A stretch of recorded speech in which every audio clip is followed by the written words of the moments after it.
Hello po mga ma'am sir. At yan nga po kung nakikita nyo ay nag-iihaw po ako dyan. Bangus po yan. Sana all.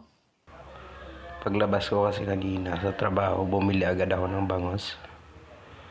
Para pang ulam. At yan po ang view ng aming inuupang bahay. Kung nakikita nyo po mga tao doon ay iniipon-ipunan po nila yung i-deliver namin kulungan ng aso.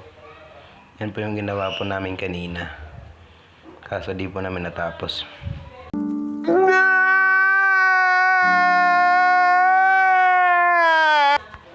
At yan nga po, magdi-deliver na po kami dyan ng kulungan ng aso.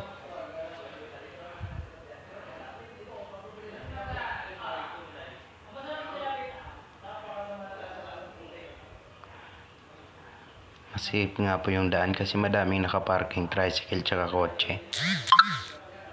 Yun nga po, dahan-dahan lang nga po yung takbo namin dyan. Pwede na!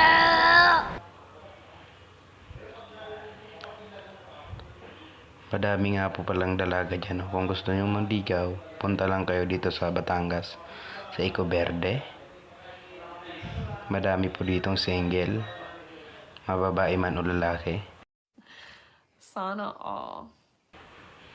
At yan nga po, sa sobrang bagal ba namin, may nakakita pong isang lalaki. At nagtanong po sa amin dyan.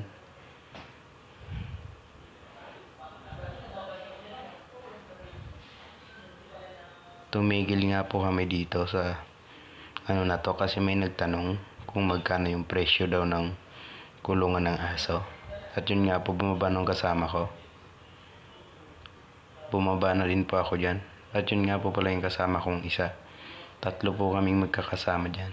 Kung nakikita nyo po yung sa bubong ng tricycle, yun po yung i-deliver namin, yung kulungan ng aso.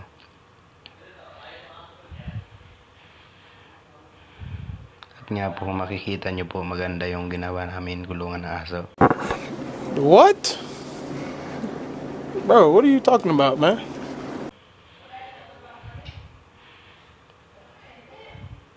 At yan nga po, lumabas na yung mag-o-order din na isa, magpapagawa.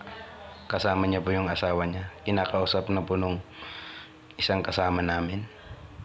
Tinagtatanong na nga po kung magkano yung presyo ng ganyan. Hanggang dito na lang. Ingat po.